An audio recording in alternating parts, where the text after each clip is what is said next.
নীলগড় গ্রামে বাস করত ময়না ও তার দুই মেয়ে রিনি ও বিনি। রিনি ও বিনির বাবা অনেক আগেই মারা যায়। রিনি ও বিনি বড় হবার পর থেকে সংসারের সমস্ত দায়িত্ব তারাই নেয়।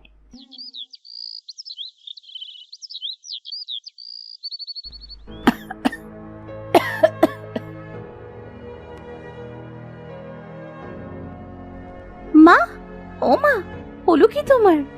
ইস, কাটা সে একদম জ্বরে পড়ে যাচ্ছে। তোমাকে কতবার বলেছি বলো তো মা, তুমি কোনো কাজে হাত দেবে না, সব কাজ আমরা করব। এই অসুস্থ শরীর নিয়ে রান্না করতে এসেছো কেন? তোরা তো সারাটা দিন পরিশ্রম করিস, তাই ভাবলাম রান্নাটা করে রাখি, তোরা যদি একটু বসে খেতে পারিস। হ্যাঁ হয়েছে মা, তোমায় আর রান্না করতে হবে না, চলো তো ঘরে গিয়ে একটু বিশ্রাম নেবে।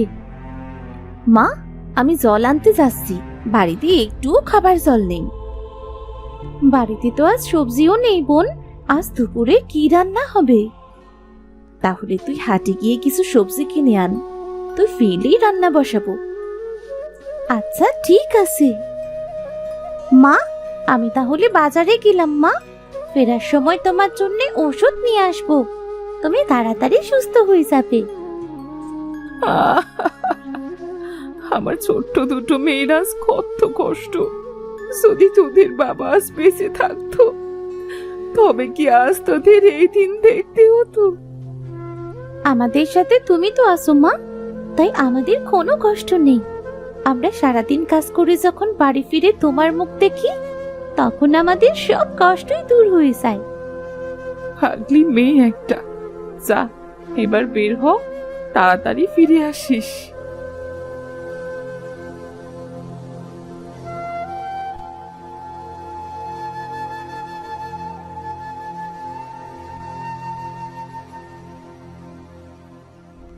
রিনি, এই রিনি, দাঁড়া দাঁড়া। হ্যাঁ কাকা, বলুন। কোথায় চললি? বাজারে বুঝি? হ্যাঁ কাকা, বাড়িতে রান্না করার মতো কিছু নেই, মায়েরও শরীর খারাপ, তাই কিছু সবজি আর মায়ের জন্য ওষুধ আনতে যাচ্ছি। তা আপনি কিছু কি বলবেন কাকা? ও আচ্ছা, আমি বলছি যে আমার বাড়ির আশেপাশে একটা ফেলানো জমি আছে, সেখানে কিছু গাছগাছালি লাগাতে হবে। কাজ শেষ করতে মোটামুটি 2 থেকে 3 দিন সময় লাগবে। তুই কি পারবি কাজটা করতে? হ্যাঁ কাকা, আমি আর বোন কাল থেকে কাজে আসবো। খুব বাঁচালি রে মা, একটা মানুষও খুঁজে পাচ্ছিলাম না, সবাই তো এখন মাঠের কাজে ব্যস্ত রে। কাল সকাল সকাল কাজে চলে আসবো। আজ তাহলে আসি কাকা। মাত্র 20 টাকা আছে, এর ভেতর সবজি সহ মায়ের ওষুধ কিনতে হবে। আমায় কম দামে সবজি কিনতে হবে, যেন সব কিনে বাড়ি ফিরতে পারি।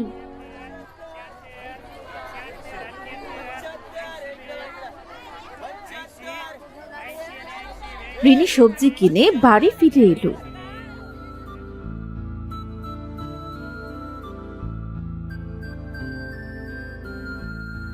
কিরে বোন, চলে এসেছিস? আমি সেই কখন থেকে তোর জন্য অপেক্ষা করছি।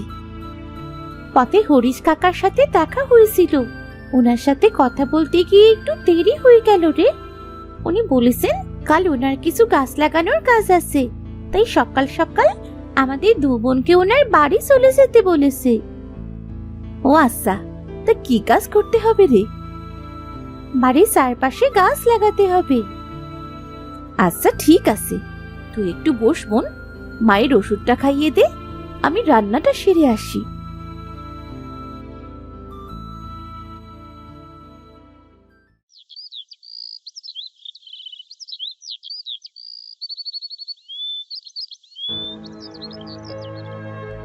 মা, ও মা, দেখি তো তোমার গায়ের জ্বর কম হয়েছে কিনা।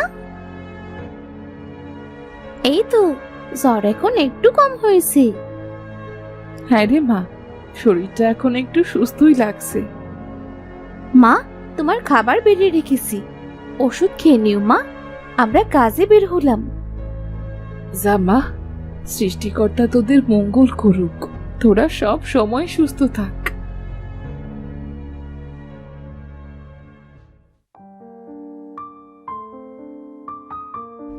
বোন, আমাদের অবস্থা কি কখনো ভালো হবে না? এভাবে অভাব অনটনে কি আমাদের সংসার চলবে? সৃষ্টিকর্তা সব পারে রে বোন। তিনি চাইলে মুহূর্তের ভেতরে আমাদের ধনীও করে দিতে পারেন। সে ছোট্ট থেকেই তো কত কষ্ট করে মানুষ হচ্ছি।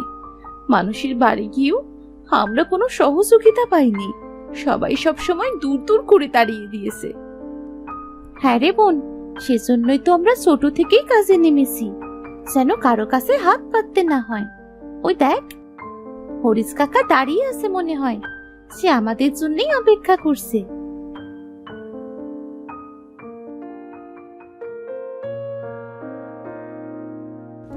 এসেছিস মা তোরা? ওই দেখ গাছগুলো বাড়ির চারপাশে লাগিয়ে দে। আর ওই দেখ, ক্ষেতের ভেতরেও কিছু গাছ আছে, ওইগুলো ক্ষেতের ভেতরেই লাগিয়ে দিস। আচ্ছা কাকা, ঠিক আছে।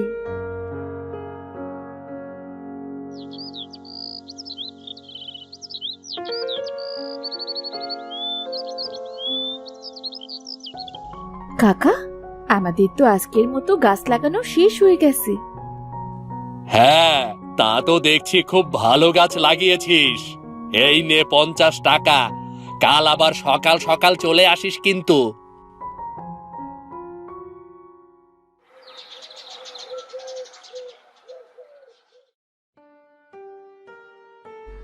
জ্বালানি তো প্রায় শেষ রে মা।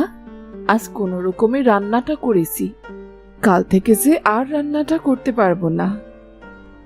তুমি চিন্তা করো না তো মা, আমরা দু বোন কাল পাশের জঙ্গল থেকে জ্বালানি কুড়িয়ে আনবো। জঙ্গলে যাবি জ্বালানি কুড়াতে? হ্যাঁ মা, এখন তো একটু কাজও কম, জ্বালানি কেনার মতো টাকাও নেই। জঙ্গল থেকে জ্বালানি কুড়িয়ে আনলে কিছু টাকাও বেঁচে যাবে। বয়স হয়েছে, আমি যে কিচ্ছু করতে পারছি না। তোদের দু বোনের কষ্ট যে আমার আর সহ্য হচ্ছে না। তাড়াতাড়ি খাবারটা শেষ করো তো মা, আমাদের নিয়ে তোমায় আর ভাবতে হবে না। আমরা তো এখন বড় হয়ে গেছি মা। মা, আজকে রান্নাটা কিন্তু খুব ভালো হয়েছে বুঝলে? হ্যাঁ, তা তো হয়েছে, কিন্তু আমি তোদের একটা কথা বলবো ভাবছিলাম, কিন্তু বলা হচ্ছে না। কি কথা মা, বলো। তোর বাবা মারা যাবার পর থেকে আমাদের পাশের জমিটা তো ফেলানোই আছে, আগাছায় পরিপূর্ণ হয়ে গেছে। তোর বাবা বেঁচে থাকতে সেখানে ফসল ফলাতো, তোরা দু বোন মিলে সেখানে কিন্তু কোনো ফসলও ফলাতে পারিস।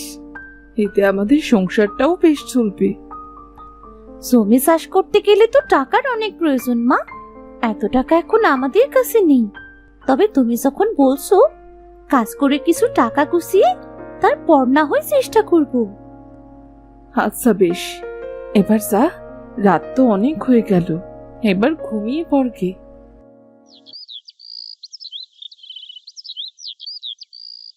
পরদিন সকাল সকাল রিনি ও বিনি দুই বোন জ্বালানির জন্য জঙ্গলের উদ্দেশ্যে বের হলো।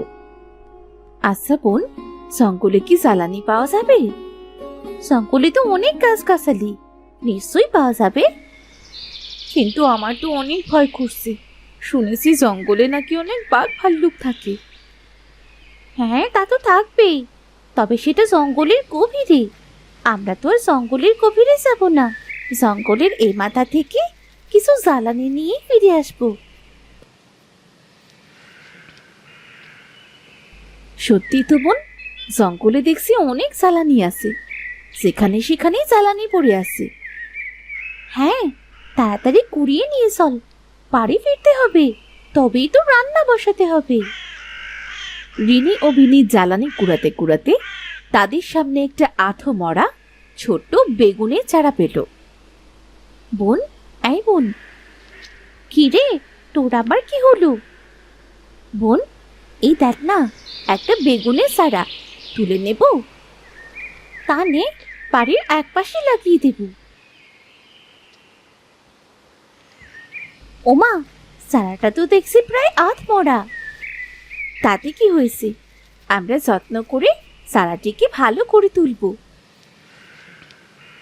এই চারাটি তো তুলে ফেলেছি, নে চল, এবার বাড়ি ফেরা যাক।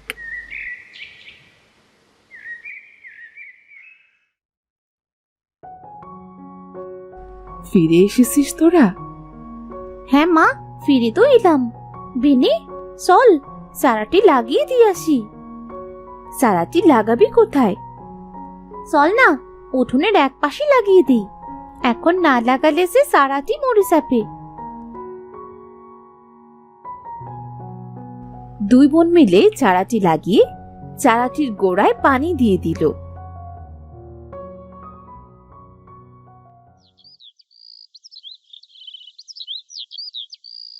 দেখতে দেখতে বেগুন গাছটিও খুব সুন্দর হয়ে উঠল। বেগুনের গাছটি খুব সুন্দর হয়েছে, তাই না বোন? হ্যাঁ রে বোন, গাছটি তো খুব সুন্দর হয়েছে। এবার শুধু বেগুন হবার পালা। দু একটা বেগুন যাই হোক না কেন, আমাদের লাগানো বেগুন গাছের বেগুন তো আমরাই খেতে পারবো। হ্যাঁ তা ঠিক। বোন চল রান্নাটা সেরে নি।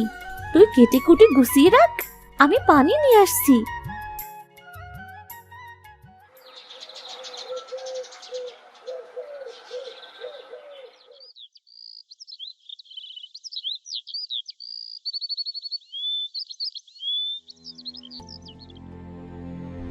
এত বড় ওটা কিসের গাছ? ও মা, আমি স্বপ্ন দেখছি না তো? না না না না, স্বপ্ন তো নয় এটা। আরে এটা তো আমাদের লাগানো সেই বেগুন গাছ। এত বড় হলো কি করে? আর হঠাৎ করে গাছে বেগুন হলো কি করে? মা, বিনি, আয় বিনি, বাইরে আয়। কি হয়েছে রে বোন? আজ এত সকাল সকাল ঘুম থেকে উঠে ডাকছিস কেন? এখনো তো কাজে যাবার সময় হয়নি। আরে বুদ্ধু, কাজের জন্য না, সামনে তাকিয়ে দেখ। সামনে আবার কি? ও মা, এ তো আমাদের সেই বেগুন গাছ রে। এত বড় গাছ, এত বেগুন! বেগুনগুলো কত বড় বড়! দাঁড়া বোন, আমি একটা বেগুন তুলে আনি। নিশ্চয়ই এটা কোনো জাদুকরি গাছ। অবশেষে আমাদের দিকে সৃষ্টিকর্তা মুখ তুলেছে এসে। বোন, আরেকটা বেগুন তুলে দেখ তো, সেটাও সোনার হয় নাকি? এটাও সোনার? ও মা, মা তুমি সত্যিই বলেছো, এটা কোনো সাধারণ গাছ নয় মা। আমাদের সকল অভাব এবার দূর হয়ে যাবে। চল বোন, আমরা বেগুনগুলো বিক্রি করে দিয়ে আসি। আর যে টাকা পাবো তাই দিয়ে আমাদের সকল অভাব পূরণ করব।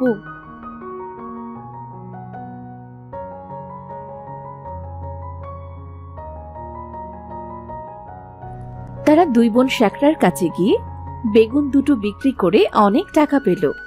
সেই টাকা দিয়ে তাদের ভাঙা ঘরের জায়গায় একটা বড় প্রাসাদ আর তাদের প্রয়োজনীয় সব অভাব পূরণ করলো। আমাদের সকল কষ্টের দিন শেষ, কোনো জিনিসের এখন আর অভাব নেই। হ্যাঁ রে বোন, আমাদের অভাব শেষ হলেও আমাদের আশেপাশে অনেক অভাবী মানুষ আছে। এখন থেকে আমরা তাদের সাহায্য করব। বেনি ঠিকই বলেছে, আমাদের তো আর কিছুর দরকার নেই। তোরা এবার গরিব দুঃখী মানুষদের সাহায্য কর।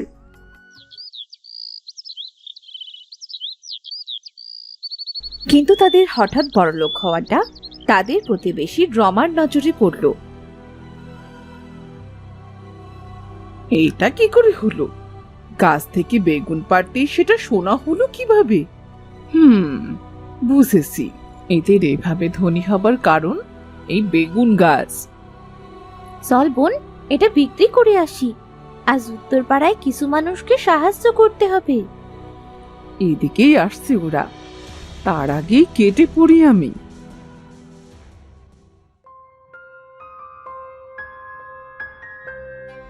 ওগো শুনছো? এই শুনছো? হাতাটার খালি ঘুম আর ঘুম। এই শুনছো তুমি? হ্যাঁ হ্যাঁ হ্যাঁ, শুনছি গিন্নি, বলো। জানো, আজ এক আজব জিনিস দেখে এলাম। কি দেখলে?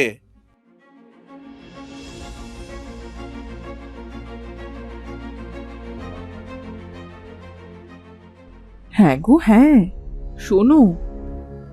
কি বলছোটা কি? এই জন্যই তো বলি হঠাৎ এমন আঙুল ফুলে কলা গাছ হলো কিভাবে? আমি বলি কি, ওরা তো এখন বাড়িতে নেই, আর ওদের মাও তো অসুস্থ, সে তো ঘরেই শুয়ে থাকে। চলো না, এই সুযোগে আমরা ওদের বেগুন গাছের সবগুলো বেগুন তুলে নিই, আর ওরা যেন কোনো মতে আমাদের থেকে বড় লোক হতে না পারে। তাহলে আর বসে কেন, চলো তাড়াতাড়ি। আহ, সোনা, কত সোনা পাবো, কত ধনী হব। চলো গিন্নি, তাড়াতাড়ি চলো।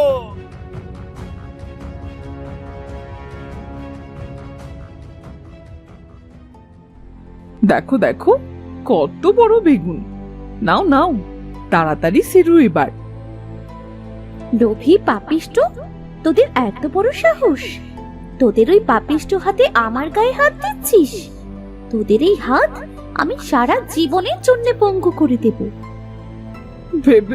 বেগুন, বেগুন গাছে কথা বলছে। ওগো, ওগো পালাও। পালিয়ে যাবে কোথায়? তোদের পালানোর সব পথ বন্ধ। কাকি কাকা, তোমরা তোমরা এখানে? ওরা আমার গাছ থেকে বেগুন চুরি করতে এসেছে।